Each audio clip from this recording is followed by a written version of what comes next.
तो सूत्र संख्या 4 से हम प्रारंभ करते हैं। भूमिका पढ़ेंगे। प्रत्यक्ष अप्रत्यक्षाणाम, सूत्र पृष्ठ संख्या 60। बस। प्रत्यक्ष अप्रत्यक्षाणां पंचानां यद्वा प्रत्यक्षाणां द्रव्याणां संयोगात् शरीरादिकार्ये खलु उपादानत्वेन प्रतिषिद्ध। तो बताया कि प्रत्यक्ष अथवा अप्रत्यक्षों का जो 5 पदार्थ है, प्रत्यक्ष 3 और 2 अप्रत्यक्ष, आकाश और वायु, इन 5 का यद्वा अथवा प्रत्यक्षों केवल द्रव्य जो 3 रहा, पृथ्वी जल अग्नि, इन द्रव्यों का संयोग से शरीर आदि कार्य है, ऐसा खलु उपादानत्वेन, उपादानों से ये बना हुआ है, ऐसा आप प्रतिषेध कर दिए। 2 नंबर सूत्र में प्रतिषेध कर लिए कि 5 अवयवों से बना हुआ नहीं है। फिर बता दिए कि दृश्यमान पदार्थ 3 से बना हुआ, ऐसे भी नहीं है। ये खंडित कर लिया गया, प्रतिषेध हो गया। आगे यतः तेषां संयुक्तानां शरीरादि कार्याणि न तस्मात् तानि उपादान कारणानि न, परन्तु तो यतः तेषां संयुक्तानाम, इन पदार्थों के संयुक्त के द्वारा शरीर आदि कार्याणि न, यदि कार्य आदि नहीं हुआ है, क्योंकि इन 5 पदार्थों से किंवा 3 पदार्थों से संयुक्त होकर शरीर आदि कार्य नहीं बना है। न तस्मात् तानि तानि उपादान कारणानि, उनके उपादान कारणानि नहीं है, तो परंतु तो है क्या? मतलब भूमिका में क्या कहना चाहते हैं? भूमिका कहना चाहते हैं कि आपने मना कर दिए 500 पदार्थों से बना हुआ है, नहीं है। फिर बोले 3 से बना हुआ नहीं है, तो किस उपादान से बना हुआ है? तो बता रहे तस्मात् तानि उपादान कारणानि न, यदि उस इन 5 से इस शरीर का उपादान कारण नहीं है, तो परंतु क्या है वो आगे बताते हैं। अणु संयोगः तु अप्रतिषेधः। बोले कि ठीक है, 5 परमाणुओं के मिला हुआ है, हमने विरोध कर लिए, 5 द्रव्यों से मिला हुआ मना कर लिए। सूत्रकार बताते हैं अणु संयोग, अणु रूप में तो संयोग है, तो अप्रतिषेध, उसका मैं प्रतिषेध नहीं किया हूँ। अणु में तो है। हाँ इसके प्रतिषेध नहीं किया हूँ। सूत्रार्थ के 4 लिखे हैं। शरीर के रचना में मुख्य कारण द्रव्य पृथ्वी है और उसमें जल आदि के अणुओं का संयोग कुछ मात्रा में स्वीकार किया गया है। अग्रे अणु संयोगः तु अप्रतिषिद्धः पृथिव्याः खलु उपादानत्वेऽपि तत्रैकोपादानके शरीरादि शरीर आदौ आप्यादीनां अणूनां संयोगः तु खलु प्रतिषिद्धो मंतव्यः। पृथिव्याः खलु उपादानत्वेन, पृथ्वी तो निश्चित रूप में उपादानत्व है, उपादानत्व में होने पर भी अपि तत्र एको उपादानेन शरीरात्, एक ही उपादान के कारण से शरीर आदौ, शरीर आदि, आपो आदीनाम, आप जल और आदि में लगा देंगे अग्नि, हो गया, अग्नि वायु आदि सब ले लो, आदि नाम अणुनाम संयोग, तो अणुओं का जो संयोग तो खलु अप्रतिषेध, निश्चित रूप में अप्रतिषेध मंतव्य, अप्रतिषेध का कथन है, मान्यता है। अर्थात उपादान कारण से पृथ्वी तो बहुल है और उसके साथ साथ इस शरीर आदियों का, शरीर मतलब शरीर के इंद्रिय भी ये सब ले लिया आदि में, शरीर आदियों में आप आदि, आप अग्नि, जल अग्नि, पृथ्वी तो है ही, और जल अग्नि नामक अणु का संयोग है, यह प्रतिषेध नहीं है, अप्रतिषेध प्रसिद्धि है, यह प्रतिषेध जो है वो मंतव्य है, ये तो हम कहते हैं, कह रहे हैं। मतलब कह रहे हैं कि जो पार्थिव शरीर है उसमें पृथ्वी तो उपादान है ही, मुख्य पर रूप उसके बनने में, शरीर के बनने में जल अग्नि आदि का भी संयोग है अनुरूप में, अनुरूप में तो है। उनका प्रतिषेध नहीं है यहाँ पर, हम उसको भी मानते हाँ, हैं। पूर्ण रूप में प्रतिषेधन नहीं है। पूर्ण रूप से। ना ही शरीर संस्थानम तई आप्यादि अणुभिर्विना संभवति। तो बताया कि न ही शरीर संस्थानम, शरीर रूपी जो संस्थान है, अर्थात संस्थान मतलब कई चीजों की मिला हुआ चीज जो है संस्थानम, तई ही आप आदि भी ही अणु भी ही बिना, आप आदि अग्नि, जल अग्नि आदि अणु के बिना संभवती, संभव नहीं है। किसी वस्तु को बनाने के लिए एक द्रव्य से बन नहीं सकता। तो जैसे मिट्टी से बना, आगे आएगा उदाहरण, जैसे भी वस्त्र बनाओ कि घड़ा बनाओ, जिसको भी बनाओ, तो घड़े को बनाने के लिए पानी भी चाहिए कि नहीं। तो अभी शरीर के अंदर में भी प्रत्यक्ष दृश्यमान है, उसमें जो आर्द्रतापन है, ये तो जल है, पसीना निकलता है इसमें से, है कि नहीं, और टेम्परेचर भी रहता है, अग्नि भी है, गमन भी होता है, अवकाश भी रहता है, तो ये सारे चीज़ तो है ही। तो ये तो है ही, बना हुआ है, परमाणु रूप में बना हुआ है। पृथ्वी मुख्य रूप में है, ठोस पदार्थ बहुल है, जितने भी भोजन है हमारे शरीर का उसे ठोस पदार्थ से ही है। तो इसलिए बता रहे कि ये संभव नहीं है। न ही शरीर संस्थानम तई ही आप आदि भी अणुर्भि योगे अणुर्भि बिना संभवती, संभव नहीं है। घटादि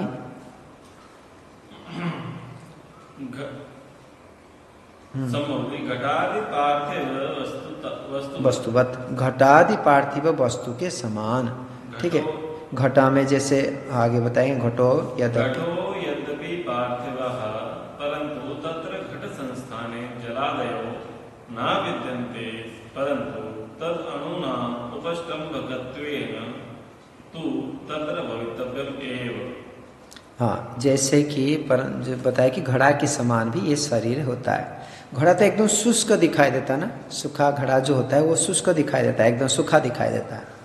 घड़ो यद्यपि पार्थिव, मिट्टी है उसमें, और मिट्टी के अतिरिक्त कुछ दिखाई देता नहीं है पार्थिव, परंतु तत्र घट संस्थान, घटों का जो संस्थान, घड़ा का जो बनाया जाएगा, घड़ा का जो बना हुआ है, घटा का जो संस्थान है, तो जलादयो न विद्यन्ते, वहाँ पर अभी जल का विद्यमान यदि नहीं होता, चल न विद्यते, परंतु जल नहीं है अभी घड़ा में, सूखा घड़ा में जल नहीं है, परंतु तद अणु नाम, उसमें भी अणु मात्र से विद्यमान है, बता रहे हैं। अणु नाम उपष्टम्भकत्वेन, अणु नामक उपष्टम्भक होने के कारण से, वो कारण से ही तू तत्र भवितव्यम, वो रहता है, भवितव्यम एव। घड़ा में, सूखा घड़ा में आप उसमें पानी अंश को देख नहीं पाते हैं, परंतु एक पृथ्वी तत्व दूसरे पृथ्वी तत्व के जो संयोग है, जो जुड़ा हुआ है ना एक के साथ एक, नहीं तो मिट्टी यदि यूं यूं रखा जाता है गिर जाता है ना हवा में। स्वामी जी ने पढ़ाया था, स्वामी विवेकानंद जी ने पढ़ाया था यही बात। हाँ, जो भी होगा, तो जो घड़ा होता है, घड़ा में सूखापन दिखाई मिट्टी में होते हुए भी उस मिट्टी के साथ जो संयोगपना है, संयोग हुआ है, तो उसको चिपकाने के लिए जो शक्ति सामर्थ्य है वो पानी का है, वो जोड़ता है पानी एक दूसरे को, परमाणु को, तो जोड़ने के अब जुड़ा हुआ है घड़ा में, इसका मतलब उसमें जल तत्व भी है। जल नहीं होगा तो वापस मिट्टी हो जाएगा, मिट्टी पाउडर हो जाएगा, सेपारेशन हो जाएगा। तो इसी प्रकार से अग्नि तत्व भी उसमें, और अवकाश तो है ही दिखाई देता है उसमें, और अवकाश को धारण भी क्या, अवकाश भी छिद्र है जिससे पानी ठंडी रहती है उसमें, तो इस कारण से उसमें सारे तत्व विद्यमान रह जाता है घड़े में। हाँ, रोटी है, जो भी हम करेंगे वो रूपांतरित होने के पश्चात भी उसमें परिवर्तन हो जाता है।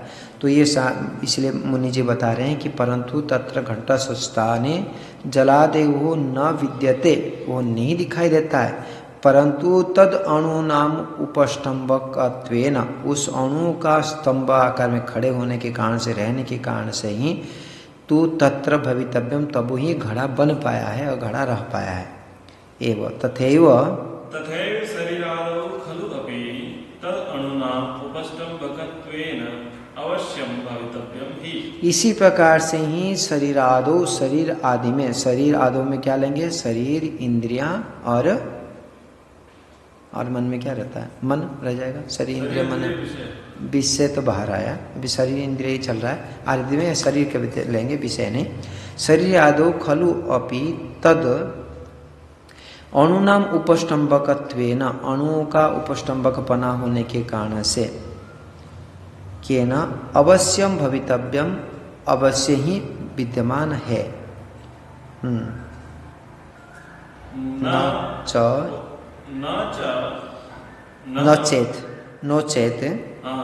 चेत शरीर आदो क्लेद पाक अवकाशानां यद्वा रस रूप स्पर्श अवकाशानां असंभवः स्यात् सो अणुसंयोग तु अभीष्टः।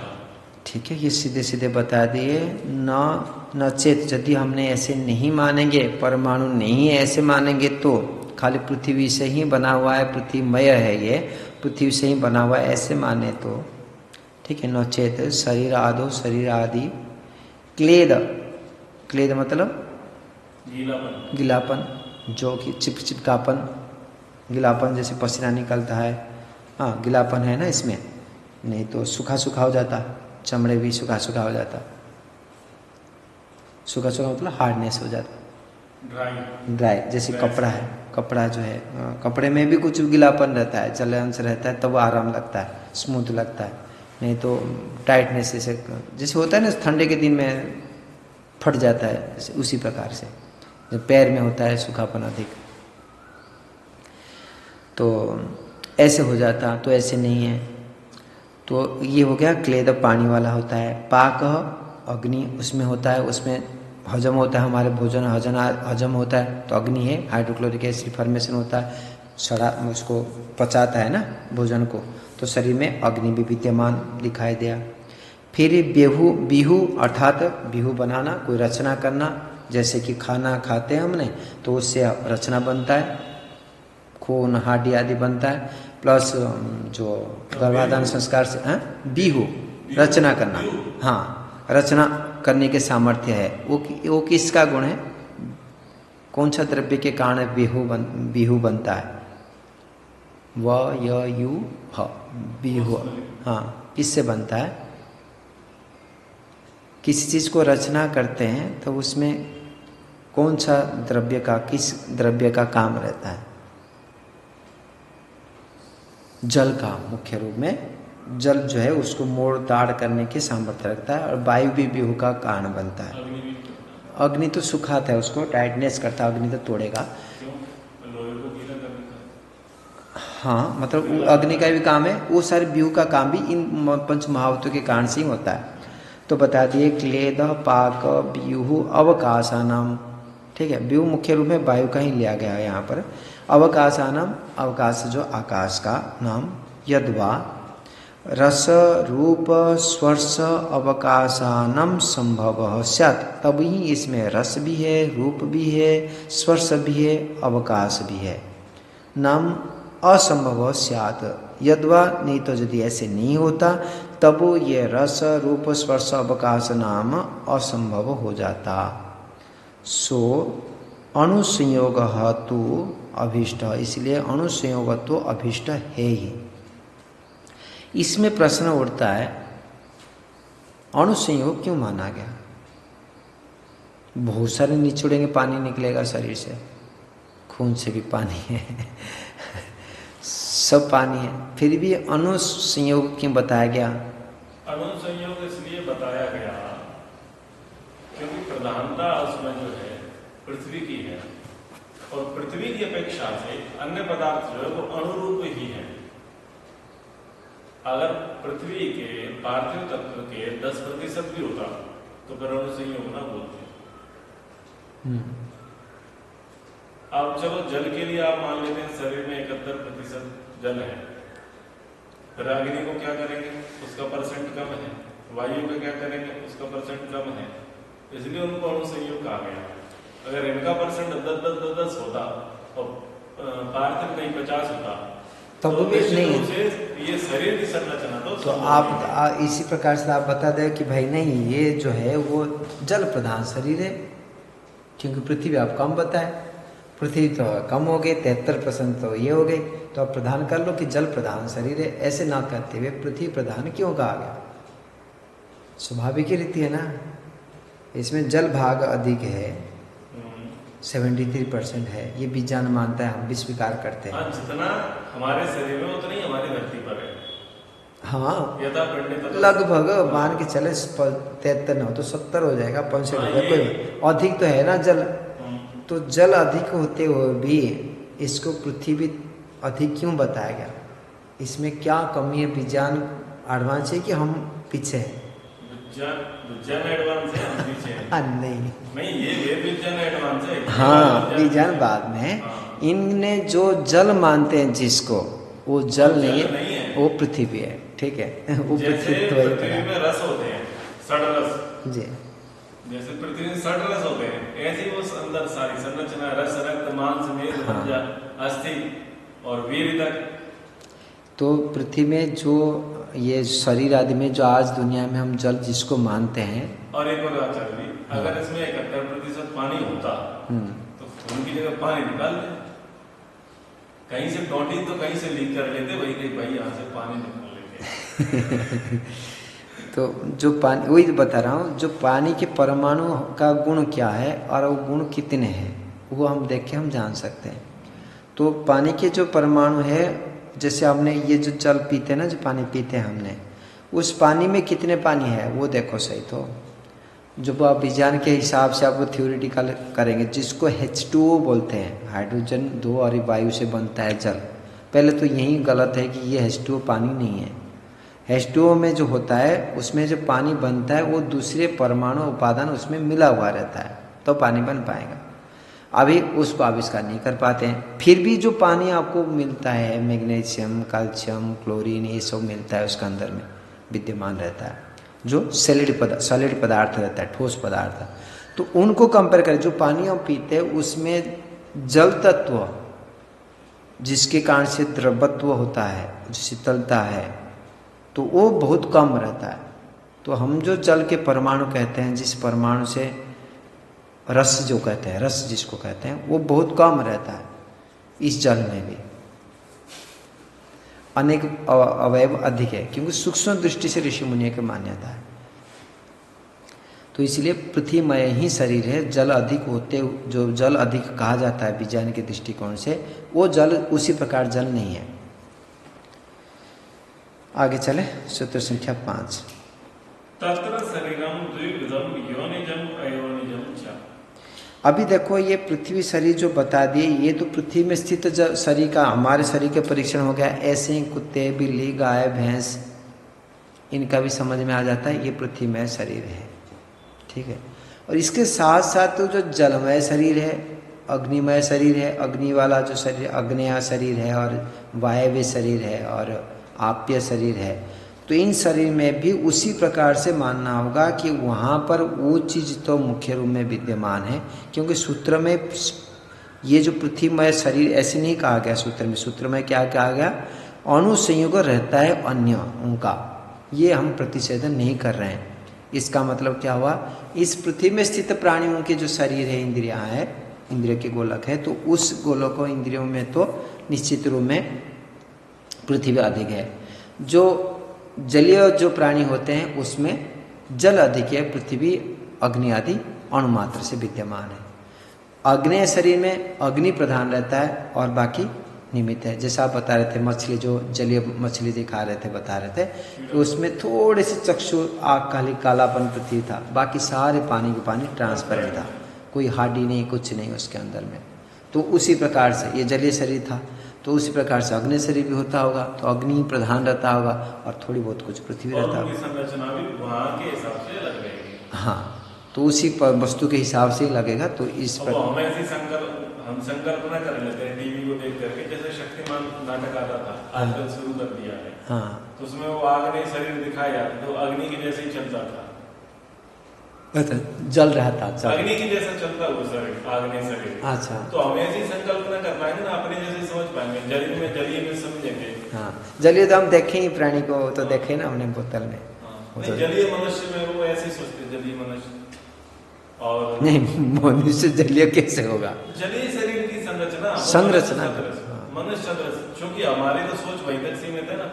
जब हमने भगवान को ही अपने जैसा मान रखा है, तो फिर सामान्य सी बात है। तो यदि अग्नि शरीर होगा, यदि आप मनुष्य जैसे ये हाथ में भी जलता है और यहाँ भी जलता है और आँख कान सब जल रहा है, और तो वो खड़ा कहाँ है? आग तो हर समय ऊपर ही उठेगा ना। और तो वो ऐसी संकल्पना तो हर समय तो ऐसे संभव, लेकिन वो उसको अमीबा जैसा दिखा दें, चादर के जैसा दिखा दें, तो व्यक्ति जो देखने वाला है ना, वो मानेगा ये भी कोई शरीर होता है, ये तो कुछ और है, बड़ा है। हाँ, नहीं, वो जलीय शरीर जो देखे थे ना बोतल में, आप देखे कभी? टीवी में ही देखा था मैंने तो वो शरीर में जो दो आँख दिखाई देता है और एकदम पानी, पर तो आकार तो है, आकार है, पूंछ भी जैसे लंबा है और चलता है। तो उसके तो इसमें जो आकार, जो चमड़ा है, वो तो पृथ्वी अंश होगा ही, कुछ तो होगा, नहीं तो आँख तो काला काला, ये तो पृथ्वी तत्व तो दिखाई देता है। वो तो नहीं दिखा है, उसके बाद तो वो दिख भी नहीं रहा है। हाँ, वो दिखाई नहीं देता, फिर भी हम जब वो आकार को थोड़ी सी स्पेस मार पाते हैं, जान पाते हैं, पानी से डिफरेंस है, तो कुछ ना कुछ पृथ्वी तो है ही। वो उतना तो रहेगा, जैसे पार्थिव में जलीय, आग्नेय, वायव्य, आकाशस्थ है अनुरूप में, ऐसे उनमें ये रहेगा, क्योंकि शरीर तो पांच भौतिक ही है ना, शरीर तो पांच भौतिक ही रहेगा। अच्छा, जैसे ये जो गाय आदि पानी में तैरते हैं और मनुष्य तैर नहीं पाता, तो गाय तो हाथ पे मारता है वो, जैसे बिना मारे चली जाती है, तो पता नहीं, मैं तो गाय लेकर के तालाब में घुसता था, मुझे कोई तैरती दिखती नहीं थी, पर मस्त रहती थी। भैंस भी चली, वो मेहनत तो नहीं करते, भैंस भी जाता है वो अंदर, सिर ऊपर है बस, और बढ़िया घूम रहे, पता ही नहीं चलता, बस पूंछ पकड़ के एक किनारे से दूसरे किनारे पहुंच जाओ।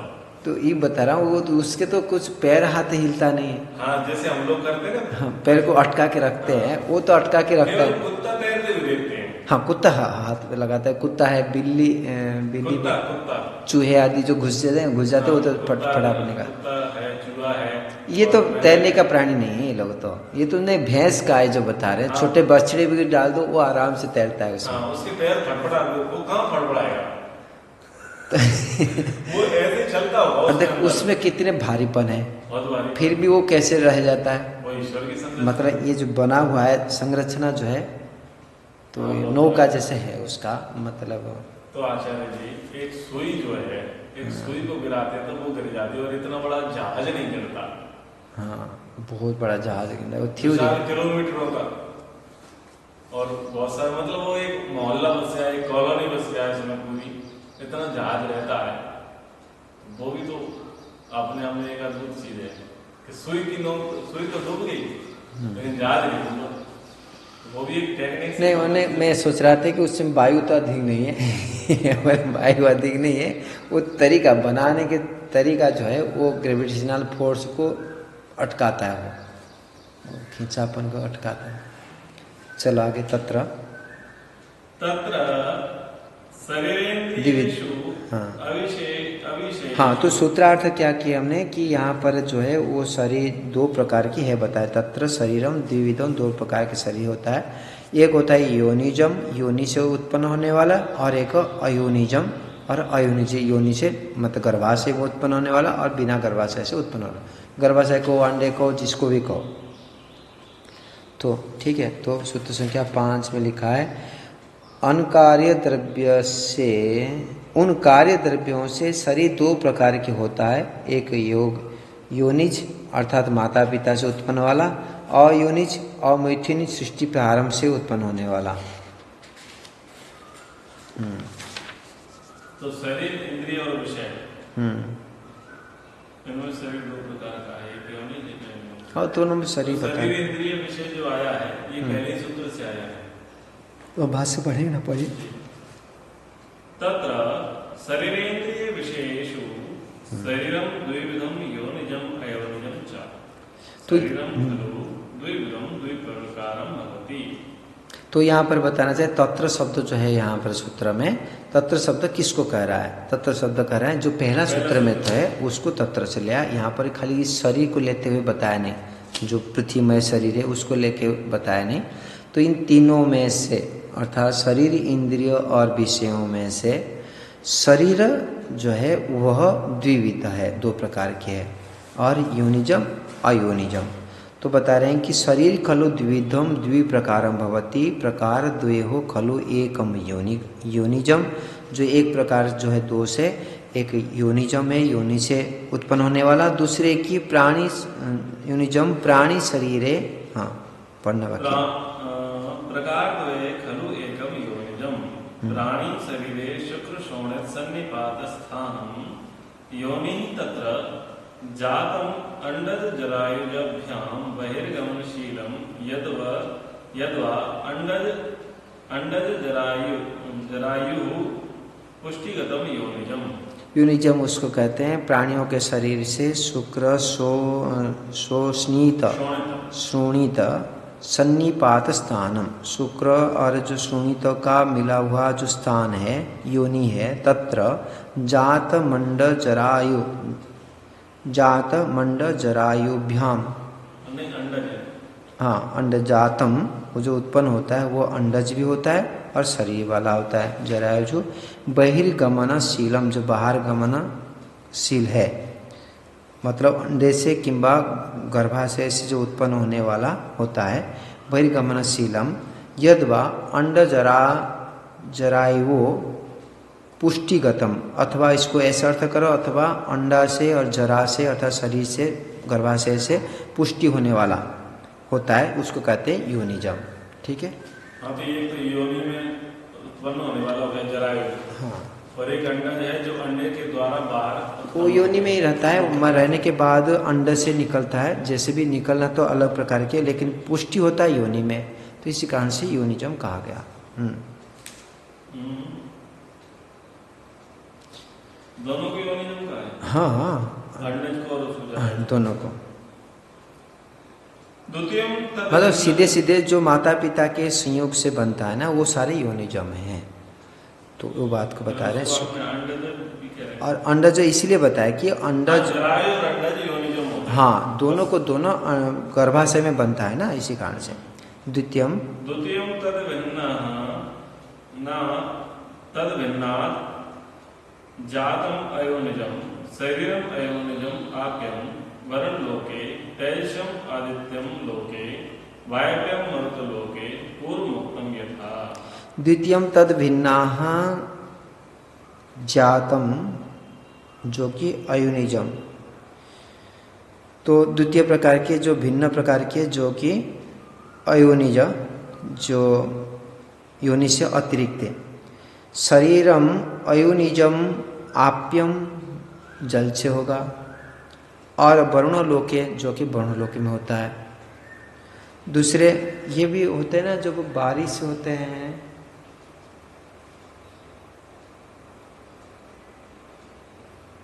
तो मछली गिरती है? नहीं मछली तो गिरती नहीं है। स्वामी जी बोले एक बार की बारिश हो रही थी, मैंने तो सुना नहीं था, पर ऊपर से कैसी मछली चलती समझ में नहीं आया। नीचे से तो ऊपर को जाती नहीं है, तो ऊपर से नीचे आई तो जिंदा कैसे रही, वो सोचना पड़ेगा। किसी ने बोला पूछा ऐसे, इसी पर तो बोले थे, इसी सूत्र पर। तो ऊपर से नहीं, जो बारिश होने के बाद जो कीड़े आदि होते हैं, हाँ तो कि मिट्टी में जो चींटी होते हैं उनका पक्षी लग जाता है, वो तो होते हैं। और कुछ भी ऐसे तो जल से बनता है ऐसे तो नहीं होता है। जो वरुण लोक में कुछ होता हो, जल का जो बादल है उसमें कोई हो और नीचे गिर जाए, होता वो प्राणी जैसे कि आते हैं ना, बारिश के कारण से जल पुष्टि हो जाता है, भूमि पुष्टि हो जाता है, तो ऐसे तो फसफट आदि होते हैं, परंतु केंचुआ आदि जो बनते हैं ये सारे भूमि से ही बनते हैं। बारिश तो केवल संयोग मात्र है, जैसे प्रारंभ में वो बताते हैं ना, रज और वीर के संयोग से पृथ्वी के रज, सूर्य की वीर से सृष्टि उत्पत्ति हुई। ऐसे ईश्वर की तो वो तो व्यवस्था है कि जैसी बारिश आएगी, बारिश होने से बहुत सारे कीड़े मकोड़े जो कभी दिखते ही नहीं है, वो केवल बारिश होने पर ही दिखेंगे, क्योंकि जब बारिश होती है तो पानी होता है ठंडा और धरती हो चुकी होती है बहुत ज्यादा गर्म। तो धरती की गर्मी और पानी के ठंडे पड़ने से फिर वहां पर वो उत्पन्न होते हैं। तो वो रेंगने वाले बिच्छू होते हैं रेल के जैसे, वो कीड़े, वो एक के ऊपर एक गिंजाई जिसे बोलते हैं, रेड कलर की। ऐसे बहुत सारे कीड़े जो है वो केवल बारिश में ही उत्पन्न होते हैं। और बारिश में ही आश्चर्य की बात है चिंटों को पंख लगते हैं। और वर्ष भर उसके अतिरिक्त चिंटों को पंख नहीं लगते। उस समय चिंटों को पंख लगते हैं और चिंटे मरते हैं। आपने देखे ना? हाँ हाँ हाँ। तो तद भिन्ना जो ये तो बता कि शरीरम द्वितीय तद भिन्ना भिन्ना जातम जो कि अयोनिजम, फिर शरीरम अयोनिजम आप्यम वर्णलोके, तेजसम आदित्यलोके, वायव्यम मारुतिलोके, पूर्व उक्तम यथा, जैसे मैं पहले कहा गया था उसी प्रकार से इन शरीर, कौन सा, जो कि जरा से उत्पन्न न होने वाला शरीर, ये सारे जलीय शरीर जल में वर्णलोक में, और तेजस शरीर सूर्यलोक में आदित्य लोक में, और वायव्य शरीर वायुलोक में होता है। पृथ्वी लोके पढ़ेंगे तू, पृथ्वी लोके तू योनि, तो पृथ्वी लोक में तो दोनों प्रकार की योनिजम होगा और अनियोजम च भवति, दोनों प्रकार की होता है। तो ये इस प्रकार से लिखा है कि तो पृथ्वी में अयोनिज जो होता है वो कैसे होता है यहाँ पर सिद्ध नहीं बताया मुनि जी ने, परंतु पृथ्वी इसमें जो अयोनिज सृष्टि हुआ पहले सृष्टि प्रारंभ में, वो तो है ही बिना योनि से सृष्टि प्रारंभ में जो ऋषि मुनियों को ऋषि मुनियों उत्पन्न हुए जो है वो अयोनिज है ना। हाँ स्वेदज उद्भिज, हाँ जो स्वेद और उद्भिज है, अच्छा अयोनिज है। हाँ जो स्वेद से उत्पन्न होने वाला कीड़े, हाँ स्वेदज पसीने से गंदगी से उत्पन्न होने वाले ये अयोनिज है। और उद्भिज जो धरती को फाड़ करके निकलने वाले ये अयोनिज है। जैसे केचुआ ना, और वृक्ष वनस्पतियां, इसमें माता पिता का तो कोई रोल नहीं है ना। और जो मच्छर मक्खी पैदा होते हैं, लीक पैदा होते हैं, जुए होते हैं व्यक्ति के अंदर से, जुए कलीरी लीक होती हैं और खटमल होते हैं, इसमें तो माता पिता का संयोग जैसी कोई चीज है ही नहीं। ये अयोनिज ये सब गंदगी से पैदा होते हैं। पार्थिव शरीर भी होता है लेकिन पार्थिव अयोनिज है, इसमें लिखा है। इसलिए दोनों प्रकार के उत्पन्न हो जाते हैं। और योनिज जो है वो पशु पक्षी होंगे और मनुष्य होंगे, जो अंडे से वो जरायु से उत्पन्न होते हैं। और स्वेदज और उद्भिज वो सारे दोनों अयोनिज है। और इनकी एक इन्होंने लोक भी बता दिए हैं अन्यों के तौर कि जलीय जो होंगे वो वरुण लोक में होंगे, तेजस शरीर जो होंगे अग्नि लोक में होंगे, ऐसे वो आदित्य लोक में होंगे। और इसमें मरुत लोक, वायु लोक, मरुत लोक में होंगे। तो ये स्पष्ट हो गया हमारे कि शरीर दो प्रकार के होते हैं। कुछ तो अच्छा योनि जो अभी जैसे वृक्ष में कलमी भी लगाते हैं, उसमें भी कहाँ योनि होता है, दूसरे आत्मा आ जाता है इसमें। सारे जितने भी वृक्ष है वो सारे योनिज है। पक्षियों का तो अंडज हो जाएगा, योनिज हो जाएगी पक्षियों का। पशु है, पक्षी है, गेंडा, जंगली जितने पशु हैं और जीव है, सांप आदि, वो सब अंडज है। सब अंडे से उत्पन्न होने वाले हैं। बस ये दो चीजें रह गए, स्वेदज और केवल पशु और क्या बोलते हैं मनुष्य, ये जरायु है। बाकी पक्षी और रहने वाले जितने चलने वाले भारी भरकम ये सब अंडज है। गाय, भैंस, बैल, भेड़, बकरी। फिर कोई बड़े बड़े पशु अंडा से होते थे ना, वो क्या, वो डायनासोर था जैसे, वो बड़े बड़े वो मिट्टी में ही चलने वाला पशु, घिसड़ के चलने वाला था ना जरा। ये भी तो है ना आपके मगरमच्छ। हाँ वो भी अंडज है। अंडज मगरमच्छ है। तो जितने मांसाहारी अजगर सांप है, जितने भी सांप की जातियां, अजगरों की जातियां, मगरमच्छों की जातियां हैं, जो चार पैर वाले हैं वो जरायु है। दो पैर वाले और चार पैर वाले जरायु है। और 4 पैर से जो 12 पैर 8 पैर और असंख्य पैर वाले हैं अथवा पैरहीन वाले वो सब अंडर है। ऐसे भी हो सकते हैं। हाँ, पर इसमें वो कुछ तो आता है। हो जाएगा, मुर्गा तो जो है हाँ 2 पैर वाला है। चल आगे से पढ़ा। ये तो बहुत बड़ा है।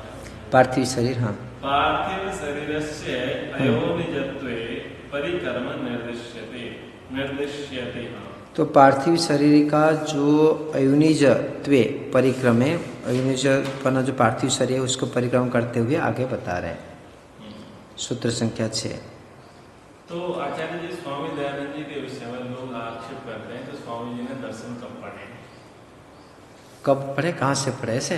हाँ, क्योंकि उनका कुछ वर्णन यात्रा का वर्णन में तो आता नहीं है, लेकिन जब वो प्रमाण देते हैं और उदाहरण देते हैं उससे स्पष्ट होता है कि वो दर्शन पढ़े। ये बात अलग है कि उनका हमें प्रमाण नहीं मिलता कहाँ पढ़े।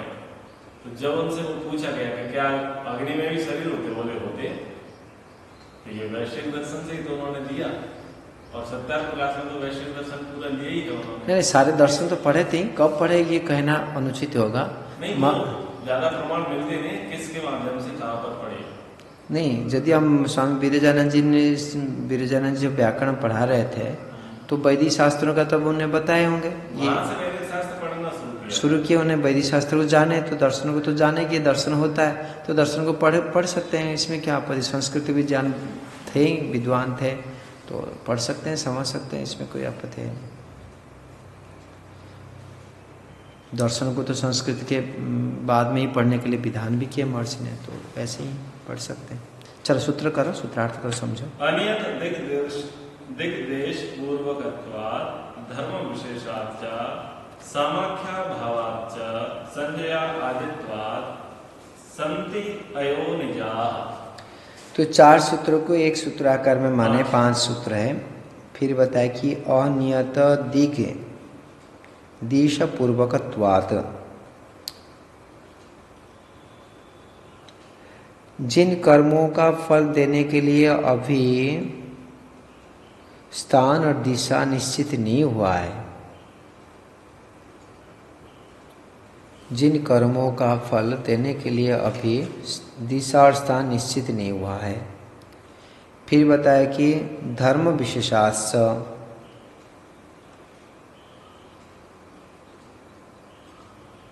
धर्म विशेष क्या है, जो कि पुण्य और पाप, उस धर्म विशेष कर्मों से, और सामाख्या भावाश्च,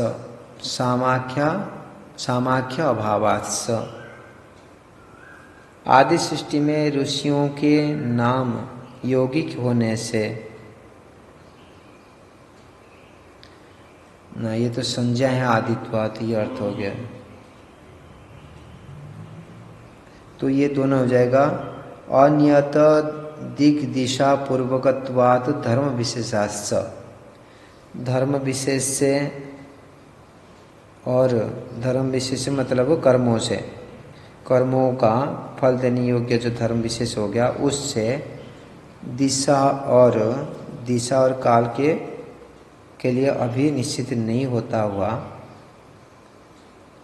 ऐसे सामाख्य भावाश्च, ऐसे पुण्य पाप कर्मों से,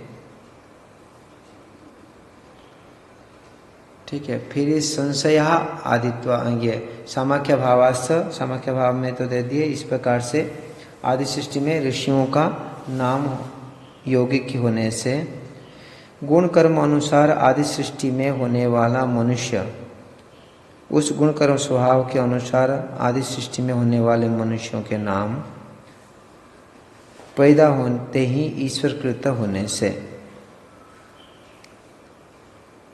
सिंह योनिजा सती अयोनिजा, ठीक है। तो मुख्य चीज तो अयोनिजा सृष्टि इस पृथ्वी में कब होता है, ये बात को 5 सूत्र में बता रहे हैं। उसमें सूत्रार्थ महर्षि स्वामी जी ने क्या लिखा है?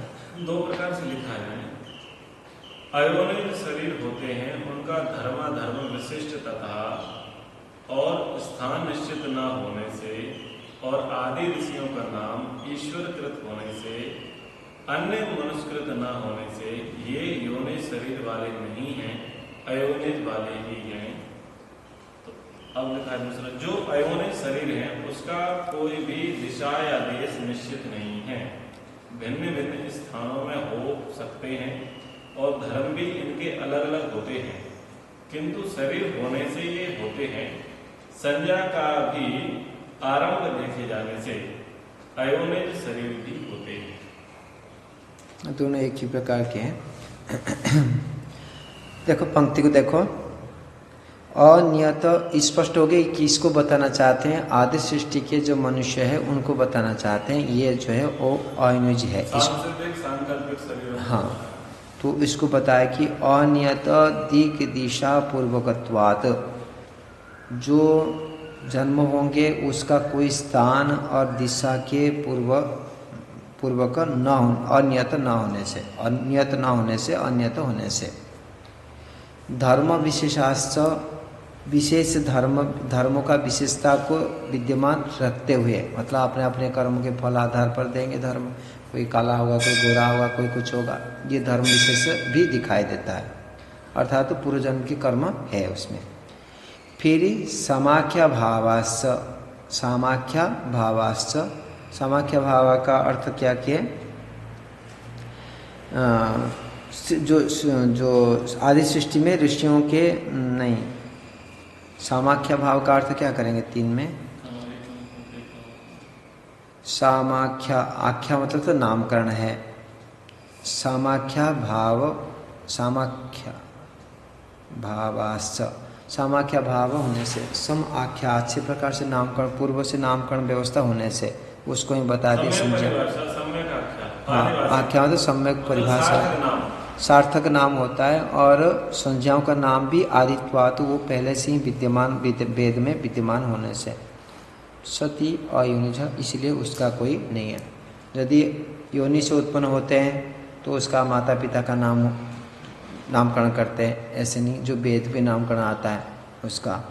फिर धर्म विशेषास, और धर्मों के विशेषता के अनुसार ही होते हैं, सभी धार्मिक आदि होते हैं, और धार्मिकता के भिन्नता से भी बने हुए होते हैं, भिन्न भिन्न नाम से हुआ है। इसी कारण से वो अयोनिजी सिद्ध कर रहे हैं। भाष्य पढ़ेंगे तो और स्पष्ट हो जाएगा। ठीक है, आज इतने रखते हैं। ओ